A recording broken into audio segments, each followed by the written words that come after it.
but I don't like the ice. Mm-hmm. I don't like cold. I can deal with it with the snow. Don't like the ice, but we've been all spoiled. I think for the last couple of years we haven't had any of this. Yeah. And you soon forget. That's very true. My son is living in Kansas City, very close to the Texas debacle going on. He said it was -8 thermometer temperature there. What's today, Thursday? Monday or Tuesday morning, -8 on the thermometer with the wind blowing, because the wind's always blowing there in Kansas. So he was a little dismayed with the conditions. My wife was in something the other day with someone on there from, I think they were from Minnesota. It was -20 with a -40 wind chill. Oh, wow.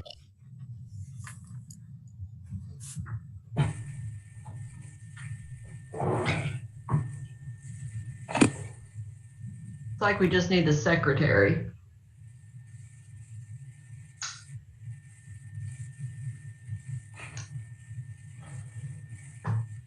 Afternoon, George. Good afternoon. How are you? I'm well, thank you, sir.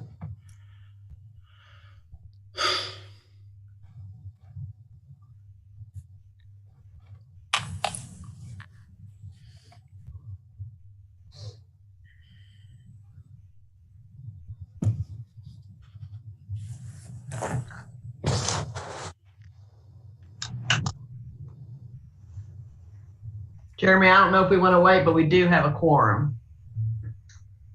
I'll leave that to the committee. And Winston. I'm okay either way. I could put myself on mute in here and try to call the secretary. But if you all want to go ahead and get started, I think she would understand. We're about 7 minutes after, I think. It would probably be good if you did reach out to her. I know last time she had a little bit of difficulty getting in.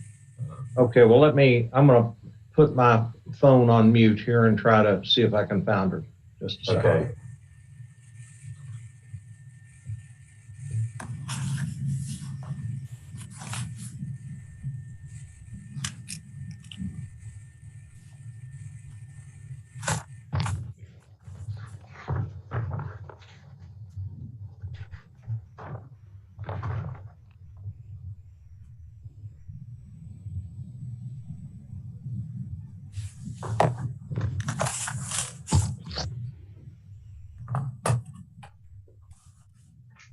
Does that make the agenda too small for folks on their screen right now? I'm with me. Can you see it okay?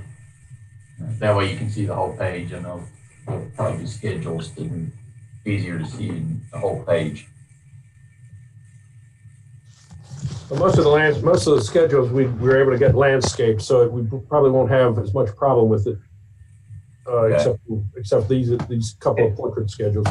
If I could interrupt, is somebody on that has the link in the to the invitation to this call, the Zoom link that you could send? I can get it. Does she need it? Yes, if you could send it to Secretary Johnson. Let her know it'll be coming from me. Okay. Secretary, it should be coming to you right now from Jeremy Radliff. Okay, sure. Bye-bye. Just for future reference, for some reason, whatever email she got, either the one that had the link to the meeting in it, she didn't presently have. So whether we got omitted or, what happened to it, we'll need to follow our footsteps there and try to make sure we all get on.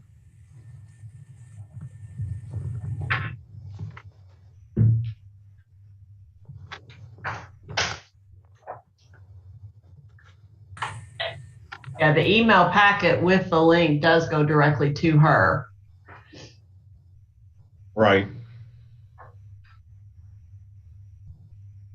Probably be good to check with her maybe and see if in the future she'd like to have us include her assistant on it. Okay. Maybe Will that do. Yeah.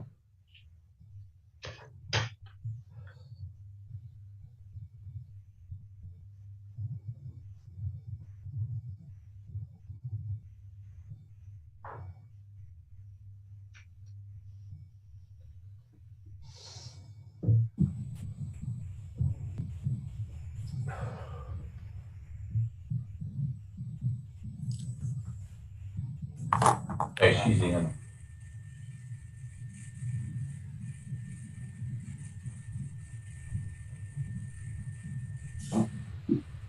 Hello, Secretary Johnson. Hello. Thank you all for your patience. I'm used to when I receive the invitations, they normally have the Zoom link, and I guess I just need to check before I get into meeting day. So. Good. So I guess we're up to the chairman, but I think we're ready to proceed. Great. Can everybody hear me?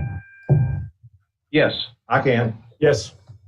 Fantastic. Well, good afternoon, everyone. Thanks for coming on to the Zoom for the committee meeting of the Kentucky Housing Corporation. I'll go ahead and call the meeting to order and ask if we have a quorum. Yes, sir, there is a quorum and the press has been notified. Fantastic. Next on the agenda, take into consideration approval of the minutes. That meeting was held on September 29th. Could I have a motion? I'll move. This is George. George, and a second. Second, this is Katie. Thank you, Katie. Discussions, any questions? Hearing none, all in favor, say aye. Aye. Aye. Hi. Fantastic. Now, item number 3, we'll have a presentation from Jim. Jim, I'll let you go ahead and take over. Thank you, Mr. Chairman. Appreciate it. Good afternoon, everybody. Oh, wait a minute. I got to minimize something here. Still minimize. There we go. Okay. Thank you, Jeremy. I'll keep my comments relatively brief. I can't see all your faces, so if there's a question and it's on your face, speak up so I can. When we're in person, I can see what's going on, but here not so much. So if you have a question or a comment, please feel free. It's an exchange of information here today. On this first schedule, and again, I've used these very scientific navigation aids.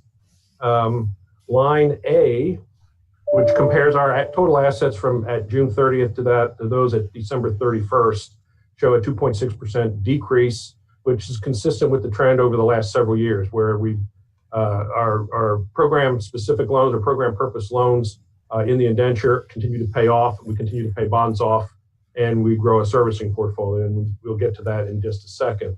If you go to line B, you can see that the liabilities dropped by quite a bit more than the assets dropped. And what that means is that something had to go up on the credit side, and that's line item C, where the actual fund balance or the retained earnings of the organization jumped by a pretty good slug of 7.6% or $28 million. And we'll get to the income statement that'll discuss or show that, but all of this is very consistent with what we've been doing for several years. And that is watching the indenture shrink as we take advantage of the more efficient capital markets of the secondary market, particularly the Ginnie Mae market. And the assets or the loans that we originate for the Ginnies leave the books when we form the Ginnie Mae pools instead of being retained on the books like they used to under the old bond deals.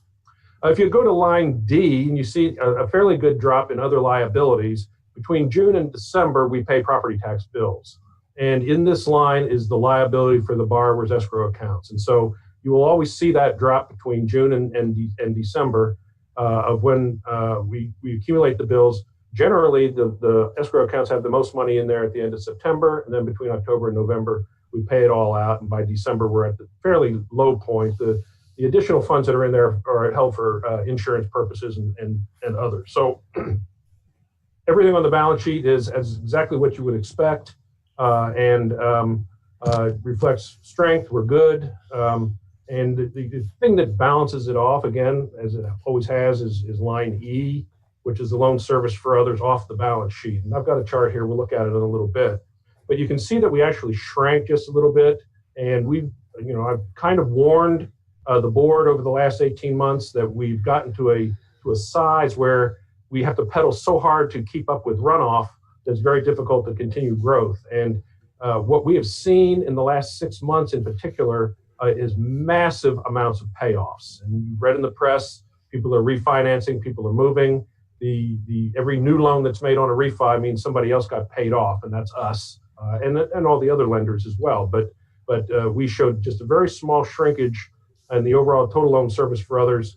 But really meaningful to this analysis is that the weighted average net servicing fee of the portfolio we have now is half a basis point higher than what the weighted average servicing fee was at the end of June. You say, big deal, half of a basis point isn't hardly anything, but it more than makes up for the shrinkage in the portfolio, where the smaller portfolio will actually generate a higher servicing fee revenue than the larger portfolio at the smaller servicing fee. And so again, I don't like to see the portfolio drop. I'd like to see growth in the portfolio and growth in the servicing fee, but I really am pleased that we're not seeing a projected revenue drop. Next page, if you could, Jeremy, please. This is a pro forma income statement of pretty much the operating funds. And you can see on line A, we increased our net income from $16 million for the 6 months ended December of 19 to $27 million for the 6 months ended December of 2020. That's an $11 million improvement year over year for the first 6 months of the fiscal years, which is really a fairly dramatic. And I'll touch on it in just a second. But you can see on line B where the net interest income coming from the indenture reflects the fact that the indenture is shrinking, and that's anticipated. The bonds continue to cost the same rate that they have. They're not adjustable to a large extent. We do have some variable rate bonds, but on the investment side, the investments we just can't put as much. We have maturing securities at 4%. We can't reinvest the money at 4%. So we're seeing a bigger drop in the investment income than we are on the interest expense. At the same time, we anticipate that number is going to shrink year over year over year as we continue to shrink the HRB or the indenture. If you go to line C, that's where the meat is, if you will. Gains on secondary, gains on sale of loans, and we've talked about this in the boardroom. I think we touched on it in the finance committee when we last met. We are getting monstrous pricing for our Ginnie Mae, in particular our Ginnie Mae securities. And I have another chart following, but you can see that the gains of $13 million for the first 6 months last year were surpassed by over $10 million improvement, and on approximately the same volume, with maybe even a little less volume for the 6 months ended December 2020. So clearly, the decision to be in the secondary market is generating significant profits, and with those profits, it's all cash profits as well. And so we're improving our cash coffers to the extent that we are having those gains on the sale of the Ginnie Mae. So that's just a monstrous number.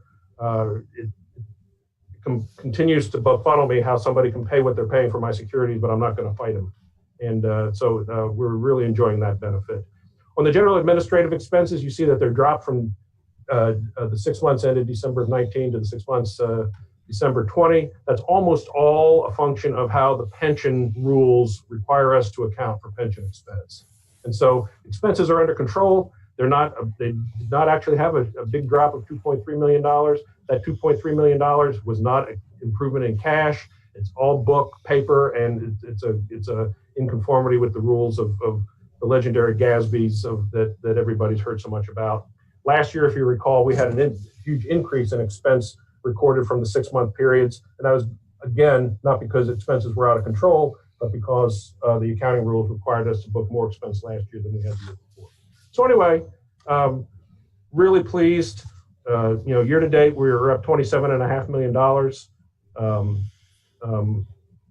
That does eventually work its way into mission. We do have the pension in front of us, so we're watching a little bit of how that's going to resolve itself. But this money gets plowed back into, once the pension's resolved, gets plowed back into mission. And so this is good. This is cash in our coffers, and really good news for the organization. Switching to the analysis of the operating fee budget analysis and budget versus actual, we are again ahead of budget. If you go to figure A, the 1,737,000. Excuse me, Jim. Yes, ma'am. Do you care to make your screen just a little bit bigger or increase your? Yeah. Thank you. Yeah. I'm looking at it on a laptop screen. I can't get on my bigger screen. Thank you. Sure. Thank you, Jeremy. So again, item A, which is 1,737,000, is our year-to-date actual budget versus actual positive variance. It's not a variance, it's our actual budget versus actual amount. We had budgeted $494,000. We're actually enjoying 1,737,000 positive variance or positive surplus, or $1.25 million ahead of budget. Now, how do we get that far ahead of budget? There's numerous pluses and minuses here. Notably, the expenses are running $174,000 favorable to budget, which is basically means we're right on budget from an expense standpoint. There are big variances in the expenses, which we'll cover on the next slide. But overall, we've got our expenses under control, considering everything that's going on here. Also notable, then, we're also $1 million ahead on revenues, and that's the item D, and that's the sum of the figures above, which each one of them seems to need some sort of an explanation because they're fairly big variances. If you go to E, which is loan servicing, that's a fairly good variance of $500,000. When we set the budget at the beginning of the year, we weren't really sure how COVID was going to impact us. The budget was done in April, right after COVID hit. If you recall, we increased our lines of credit because we anticipated a liquidity crunch coming in toward the end of the year. With that liquidity crunch would have been a diminution in our servicing fees. We have not had quite the impact that we anticipated or quite the impact that we budgeted. And so we do have a favorable variance on that.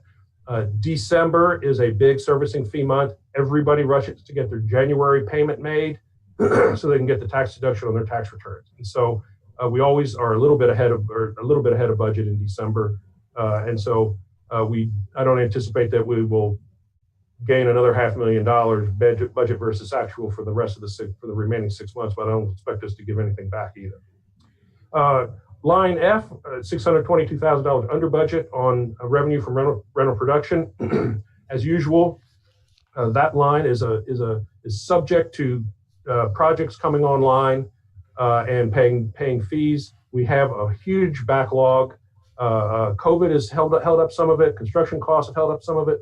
But these are projects that are in the pipeline. They will get done. It's just that we anticipated some of them funding before December 31st of 2020. Now they're going to be funded in the second half of the fiscal year. So I expect that negative to revert close to zero and that we finish the year on budget. Now, that's not to say that a project that we had budgeted for April or May, and these are not named projects when we set the budget, we just simply have placeholders of revenue coming from them, that there'll be an April project that might not fund until July or August. And so it's not a huge deal as long as the pipeline is there. The fact that 1 year gets it, or we get the years out, is not a real big deal whether we get it in the fourth quarter of this year or the first quarter of next year, as long as we get it at some point. And we historically have smoothed out the variances between quarters and even fiscal years.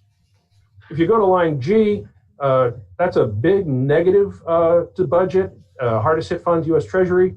When we set the budget for fiscal 21, again, it was right at the beginning of COVID. We relaunched our unemployment bridge program, thinking that would be a viable and heavily used vehicle for borrowers to keep current on their mortgages. And pretty much it didn't sell. And the reason it didn't sell was the borrower had to prove, number one, that they had income impairment. They had to submit unemployment information and jump through some hoops and sign a bunch of paperwork. Whereas if you had a FHA, VA, Fannie, Freddie, or Ginnie loan, all you had to do is say, I'm negatively impacted by COVID, and they didn't have to do anything else. And so the federal, not moratorium, forbearance provisions trumped the unemployment bridge program deal. And so it was very little used. In fact, we've closed the door on that now because it simply was not the right program for the situation and the federal response to the situation of the COVID pandemic. So you're going to see underperformance there. So it's an under recording of revenue. When we get to the expenses, you'll see that we didn't spend the money that we anticipated spending on the program either. And so net, very little impact on the bottom line, but it shows up as gross variances both on the income and expense side. Going to item H, if you recall at the first quarter, September, we discussed this a little bit. We got a big slug of money on Section 8 and booked it all in the last quarter of fiscal 19, and then reversed it in the first quarter we booked it, then adjusted it because we hadn't earned it all at the end of fiscal 20, excuse me, and then reversed that entry and caused the income to reappear. And we do not make those kinds of smoothing entries, if you want to call them that, from a quarter to quarter standpoint. And so we are eating into that number. The expenses will be will show up, or gradually showing up on the expense side. But for the year, we will finish about this $686,000 ahead of budget because we've already got the money and we're in the process of spending it out. We just booked it all in one quarter instead of ratably over 4. It's one of the nice things about government accounting, and that I don't like, but that's just the way we have to record certain things. We believe in accruals on the private sector, and we can look at prepaids and deferrals and stuff to smooth the books out. But government says you get the cash; it's all income in the month you receive it. So I'm working through that. Let's go to J. I'll get back to I. J is a similar situation where we had on the Healthy at Home the eviction relief fund program that we got from the state. We got lots of admin costs a lot of admin money on that. That's where it settled into this account here, and we'll see some expenses where we're over budget on expenses where we earned out that admin cost. And so we didn't know we were going to get that. We didn't budget it, and therefore it shows up as a budget variance. And then going back to I, where we're under budget on home, we diverted resources from our ongoing programs, many of which were home programs. We simply diverted staff resources and allocation of staff. We didn't underperform in home, but reallocated some resources that were chargeable to home. And since they weren't chargeable to home, they got charged to the eviction relief fund, and they got charged to the increased admin in Section 8. They got under allocated to home, and therefore if they're not allocated there, then we don't get recovery. And so that's clearly a case where we were under budget on expenses because we didn't have enough to budget to fully pull the admin out on the income side. And so those dollars actually are about equal on the home side, where if we were under budget on revenue on home, we're under budget on expenses by the same amount. Overall expense levels of the company, we'll see on the next slide, are up. Primarily because of the increased activity, but between the programs of rental assistance, home, and homeless, they deviate some from where we had it budgeted going into the fiscal year. Still not a bad story. I don't know that the overall surplus of $1.7 million is going to grow or double since we're halfway through the year. That number becomes $3.5 million. There's a lot of water that has to go under the bridge. A lot of initiatives that we've just launched. That could change that some, but I don't anticipate it by the end of the year that $1.7 million will be any smaller than it is right now. Looking at the expense side, and there's some fairly good variances here. I'm going to touch on a handful of them. If you look at item A, which is our total salaries and employee benefits, you'll see that we're just slightly favorable, $138,000. But just below that, we are unfavorable on business services. And we have hired a lot of temps using temp agencies. Agency temps get charged to business services. Payroll temps or employee temps get charged to salaries. And so to the extent that we have temps filling in for full-time employees, or we've hired a bunch of temps as we have, those expenses are going down below the line, causing unfavorable variances in business services with a small overall favorable for comp and bennies. Now you might notice that the salaries number is negative on the top as well, $17,000. We have hired a lot of part-time people, former employees that they get hired back as employees, not as temps. and so they get paid out of payroll. All of those negative variances up there in the comp and bennies and the business services are paid for by the surpluses that we just saw on the income side. And so it's not really, it's indicative of activities that we weren't aware of for the budget, and they're showing up here as negative variances. Those negative variances will continue, and they'll continue to get paid by the surpluses on the income side on the other side. So it's something we're watching but not concerned with. B, liquidation shortfall, negative variance of $382,000. That contains a large timing difference that will reverse. The timing difference is about $220,000. It's liquidation shortfall is an enigma associated with Ginnie Mae MBS servicing, and there was one pool that was way out of balance for reasons that we know and couldn't be helped. But the way it feeds through some of the reporting is that we have to fund the Ginnie Mae principal and interest reimbursement account, and the debit for that went to this account. It should have gone to a prepaid or a deferral, because we're going to get it. We get it back from the account in subsequent months. But so that large variance, or a significant piece of that large negative variance, will reverse. But we will still have a 6-digit variance for the year in that account. Liquidation shortfall arises from prepayments of loans that are in Ginnie Mae pools. And with the refi activity, with shrinking the portfolio, we have double the amount of payoffs this year that we had last year. This year's budget was based on historical with a small growth in that number as the portfolio got bigger, but we certainly didn't anticipate a doubling in the number of payoffs. And as those loans pay off, they create what is called liquidation shortfall. It's a complicated thing, but it's an expense that is incurred. It's a function of Ginnie Mae servicing. It's anticipated when we do it. It's priced in. It's just that it shows up on this line. And when you have high prepayments, you have higher than expected or higher than budgeted amounts of shortfall coming through the income statement. And that will finish negative to budget for the year because we simply did not anticipate having a doubling of payoffs. Legal fees, you see a nice positive variance of $186,000. The expenses of doing the unemployment bridge program are a lot of legal, and we didn't do any bridge program, so we didn't incur any legal fees. So that's a cause and effect and a reasonable payback on the under income that we just talked about before.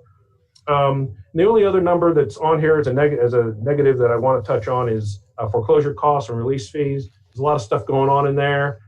We are not foreclosing on anybody, so we're not incurring a lot of costs, but nor are we filing claims with HUD and recovering costs that we've filed or incurred in prior on foreclosures in process, not foreclosures that are completed, but those that are in process. We cannot continue the foreclosure action, and therefore we've incurred some attorney's fees, but we haven't been able to recover them. And then, lo and behold, included in that also is a $280,000 liquidation shortfall, just like the one down below, but it was incurred on delinquent loans that were bought out of pools.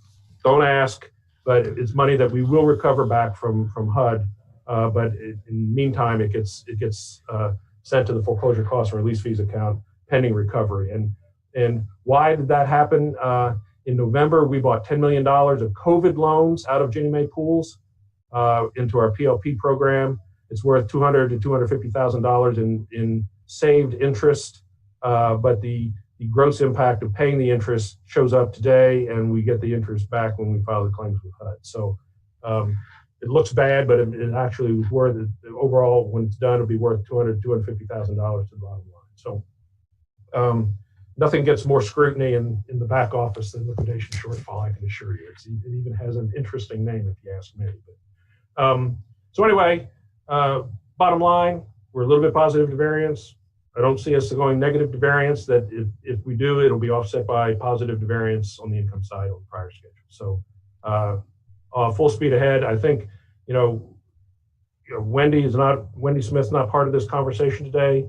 She's got her hands full with COVID relief, monstrous amounts of money that we are doling out, lots of expenses, and she's got it all covered, and most of it wasn't budgeted. So we're going to have negative variances on the income and negative variances on expense budget offset by positive variances on the income side. So the numbers are going to be grossed up, but the net's going to be fine.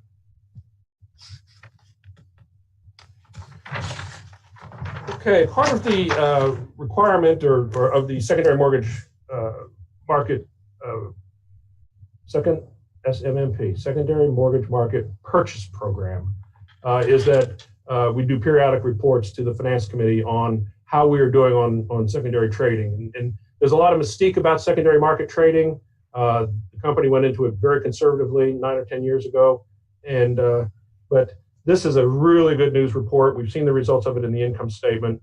But just going through where this is, how and where this is showing up, I've given you this is a year to date now on the Ginnie Maes. It's year to date the end of this month. We projected and we already know how the month's going to finish out. And then the Fannie Mae results are through January 2021. So, but you know, it's a good news report, so we're going to get as much good news into the report as we can. So we cheated and got a couple extra months in the Ginnies especially. But through February, we had budgeted planned for $242 million of Ginnie Mae production. We've actually experienced $336 million, okay? So that's a pretty big slug. Most of our volume occurs in the first 6 months because that's when people buy houses in April through September through October. Those loans close July through December, and they make the pools in July and through December. And so we always have more production in the first 6 months of the fiscal year than we do in the second half of the fiscal year. We do weight that a little bit, and we do have more production this year than we thought we were going to have. And the same reason that the payoffs are high. Now, we're not refinancing any loans because we're first-time home buyer lenders.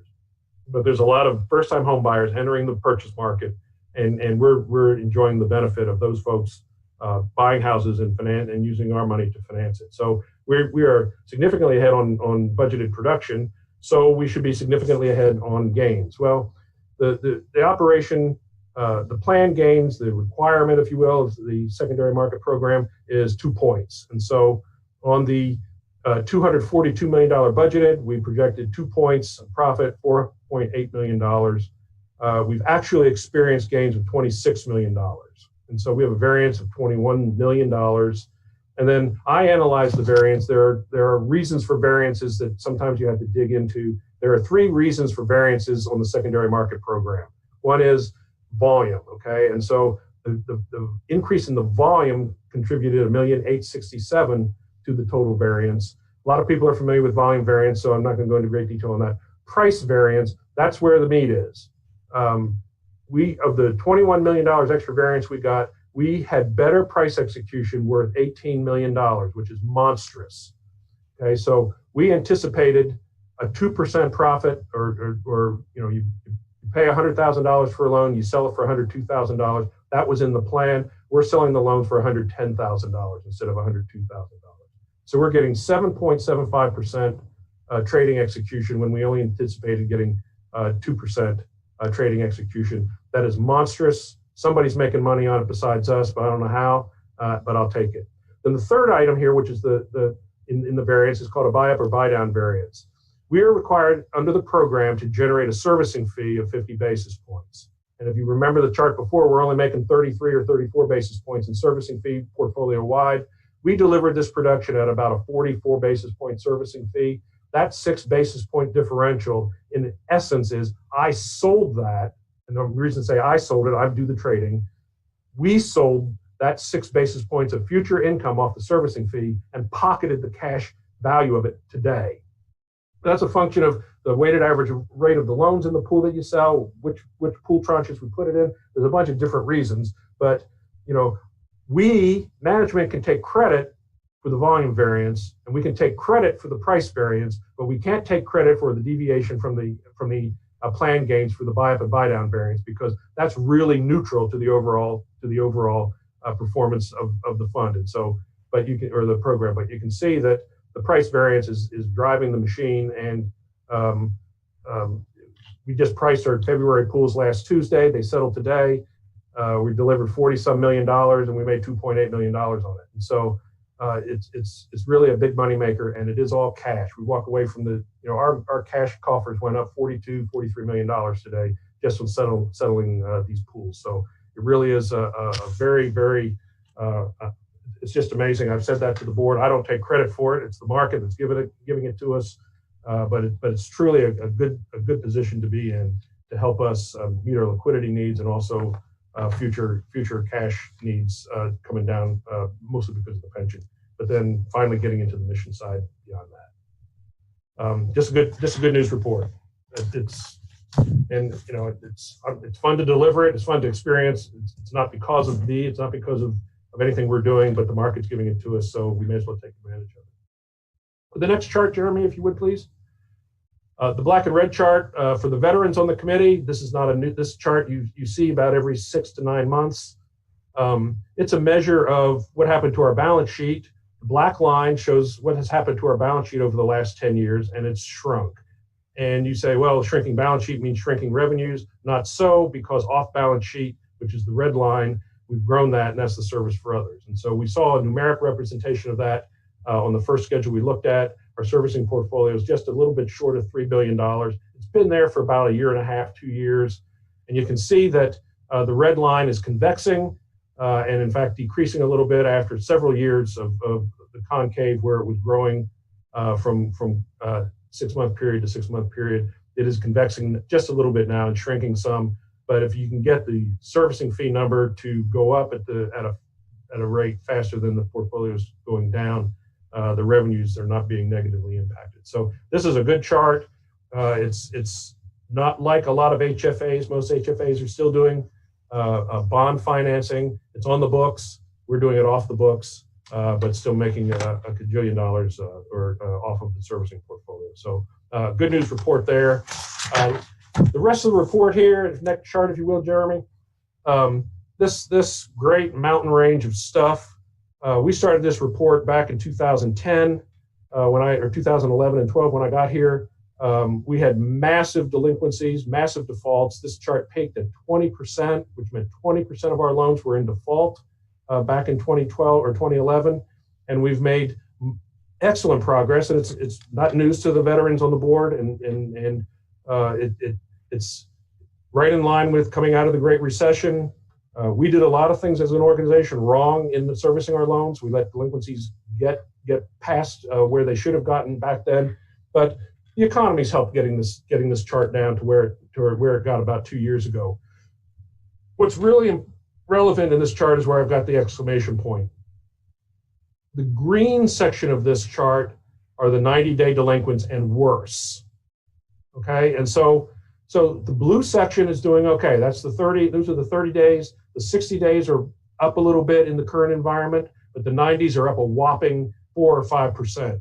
And that's because we can't foreclose and we can't bring the loans current. All the loans are in forbearance, and so they're just sitting there they were 90 days delinquent in June. The same loans are 120 days delinquent in July, 150 days delinquent in August. Now they're 210 days delinquent, and that pile is just building up, and it's just sitting there waiting for a pressure valve to be released. And the hope, obviously, is that they come off of forbearance and the green line comes down without the purple line going up. The purple line is our foreclosures. Some of these loans will end up in foreclosure, but we're really optimistic that we'll be able to either start collecting on them or modifying them to where the payment is bearable by the borrower without the forbearance that recently just got extended 3 months, and we anticipated another 3 months after that later into the year. So, but this is visually, you can see visually what is happening to the portfolio, and that all those loans are piling up there, and there's no place for them to go. They can't come back to 60 because they're not making payments, and they can't get relief out on the foreclosure. But the story is consistent. We're seeing a decrease in some foreclosure costs because we're not foreclosing on property. We're seeing a decrease in foreclosure recovery because we're not recovering any claims. Everything is consistent. It's not great, but it's consistent, and it does tell a consistent story. The next chart is a piece of a chart that I get. We have the chart that I normally use has a few more lines in it, but the blue line is the number of delinquent payments, not the number of delinquent loans, but the number of delinquent payments the portfolio is suffering. And it's about 44% right now. And so a loan that's 150 days delinquent is 5 payments delinquent. And so down below the red line is the delinquency ratio. Only 6% of our loans are delinquent. And if they were all only 30 days delinquent, the blue line would be the same as the red line, one payment for each of the loans that's delinquent.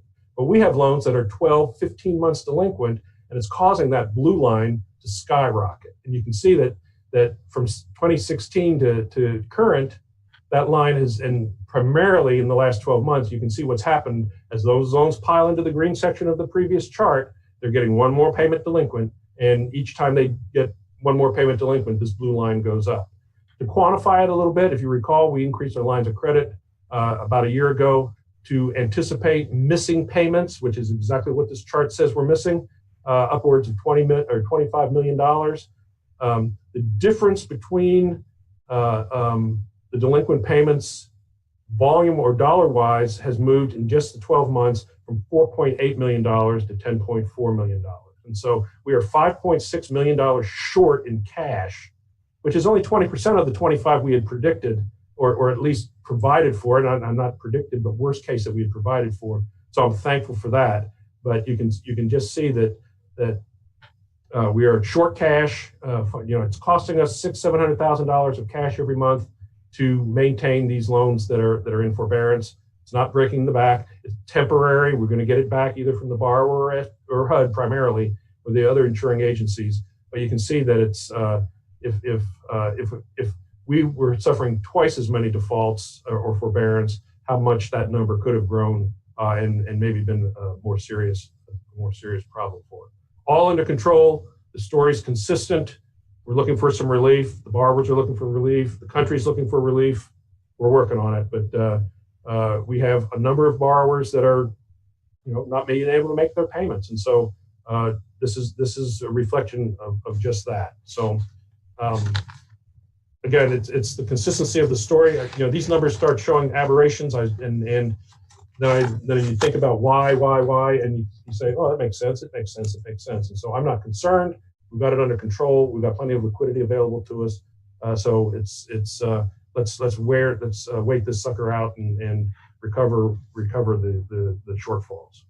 If you go to the next schedule, this is and I apologize for the fact that this is crooked among other things. This is a piece of a larger schedule that I tried, that it's so small I need a magnifying glass to see. So I took this total piece out of it to, again, put in perspective the story of the forbearance loans. And if you look down at the bottom of this schedule, there are 1,088 loans that are under forbearance or under CARES protection. These are folks that have indicated to us they've had a financial impact attributable, a negative financial impact attributable to COVID. And so we have 1,088 loans like that. And you can that are delinquent. We have 1,200 total loans, and you can see by looking at the box just above it. And this schedule is split between Fannie, Ginnie, HRB, and PLP. We have to report to the rating agencies. We have to report to different data collection folks that need stratification of whose loans and where are the loans and what types of loans are they. So this is a catch-all report, but for our purposes today, it's that total section down at the bottom, and you can see that we have, again, the 1,088 loans that are not making payments and 1,201 in total, which means there's 113 of them that are actually making payments. They are current, and just because they indicated that they were impaired does not mean that they quit making payments. And so we're thankful that they are continuing to make their payments. But after 10 or 11 months in the program, the 90-day number gets steadily higher, and the current column or current total gets progressively lower.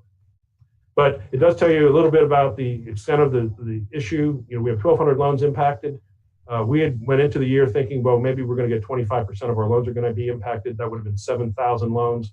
So we're only impacted by 1,200. So we are thankful that the worst case that the real case is not anywhere close to the worst case. But obviously, there's a lot of Kentuckians out there that are hurting, and the forbearance programs are a godsend and allowing people to keep their houses. But the end game has yet to be played out. So hopefully it'll play out where there's not too much collateral damage across the state.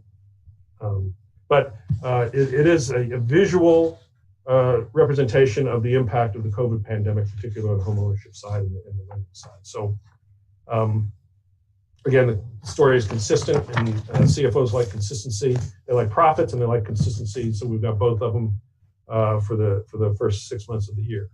The other thing that comes to this committee on a periodic basis is the need to develop a discussion about developing a financing plan. In the old days, the discussion was, when are we going to issue bonds to fund our program? How are we going to finance our production?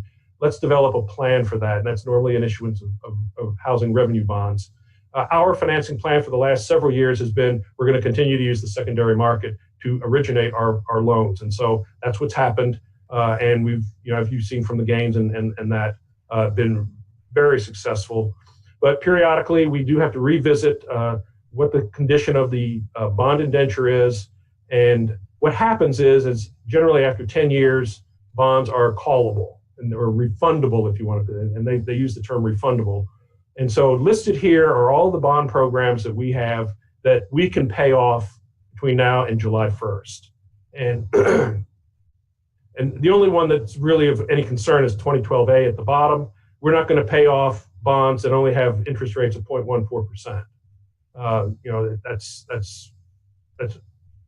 It's practically free to have those bonds. Incidentally, in March of last year, those bonds they carried interest rates of 6% because of the squeeze in the municipal bond market, and some of them went up to 3%. And some of our bonds could not be marketed because you couldn't put an interest rate on them, and they had to be worked for an extra couple of days. So it's great to have 13 basis points and 14 basis points now, but those bonds are variable, which means not only do they go down in rate, they also go up. And there was a real squeeze in March. We were able to get through that for a couple of weeks and get these rates back down to 13, 14 basis points. 2009 C4, that is money we borrowed from the Fed or the Treasury, I can't remember exactly who. Back in the Great Recession, bonds couldn't get issued, so the Treasury lent money to a lot of lenders. Those are matched by revenue bonds, and the C4s are matched by the 2011B bonds. But those rates are reasonably low and tolerable. So we're reluctant to give up a 2.5% rate on the C4s. 2012A, those are the bonds that are at 4%. They are refundable on July 1st. We are exploring alternatives. There will be a resolution at the board meeting next week authorizing the pursuit of different alternatives for refunding those bonds, and telling management basically, get to work with your professional consultants and the folks that help you do this, and figure out how to get rid of these 4% bonds and reduce our cost of funds. If we can get those bonds down to 2%, we save $1 million a year. And so it's worth the exercise to look into that as soon as the bonds are refundable, which generally has, again, the 10-year rule.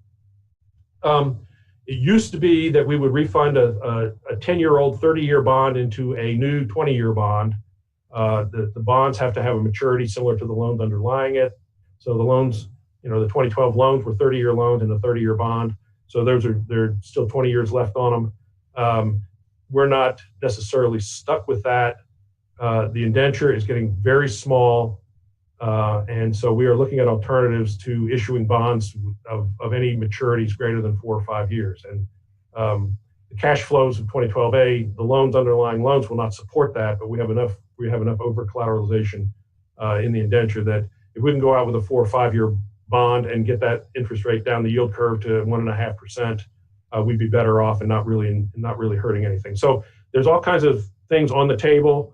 But what I'm saying is we anticipate doing something with the 2012A bonds and getting rid of those bonds and either replacing them or paying them off or doing something to reduce our cost of money from that 4.04%. By way of reference, we have $245 million of bonds still outstanding. We're looking at 115 million of them there. The other big slugs are 2016 and 2014. We have 100 million plus or minus bonds outstanding there. Those are not refundable yet, so we have to sit and wait for them to get 10 years old. But the last bond that we issued was in 2016, so everything is refundable by 2026, and we're looking to somehow see what the best alternative is for that, and whether to liquidate the indenture, and if we do issue new bonds, issue it in a new indenture. The old indenture is a little antique in some of its provisions, a little restrictive in some of its provisions, but we're not going to issue a 20-year bond and force that indenture to last another 20 years if we can maybe shorten the life of it just a little bit. So anyway, the recommendation that we're going to ask for, or the resolution we're going to ask for from the board next week, is the authority, because there's $115 million of eligible bonds, to allow management to pursue a financing plan to either get rid of all of them or get rid of some of them selectively based on our conversations with our quantitative analysis people and our attorneys. And so, but that's the status of the refundable bonds. And again, I don't see anything happening except for the 2012 A's.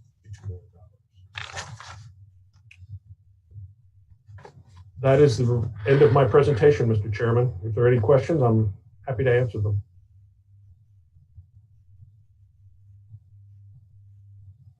Thanks, Jim. Must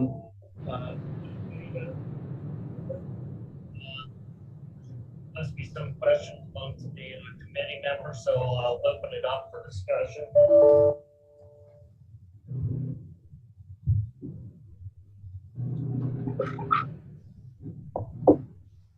Hearing none, do we need a vote of to accept your report?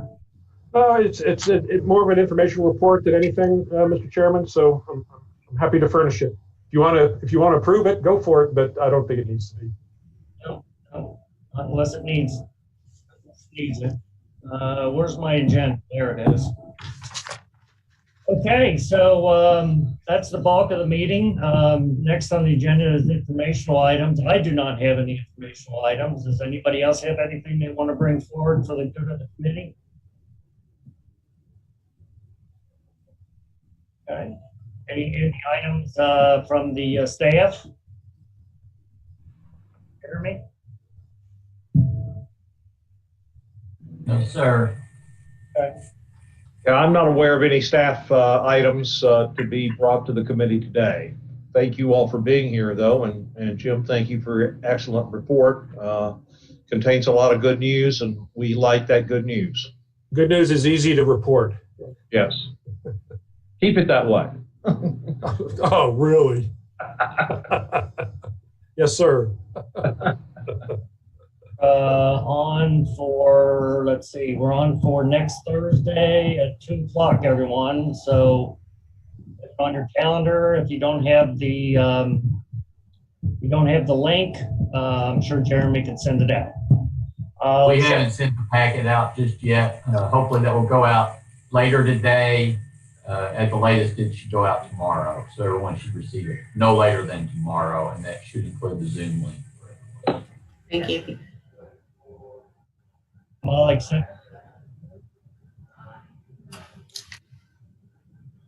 We appreciate everyone's time. We know that we're putting a lot of demand on our board these days between finance committees and pension committees and full board meetings and extra full board meetings. So we really appreciate everyone's time and dedication to KHC. Definitely. Can I get a motion to adjourn? I'll move. Second. Second by Katie Smith. Katie, all in favor?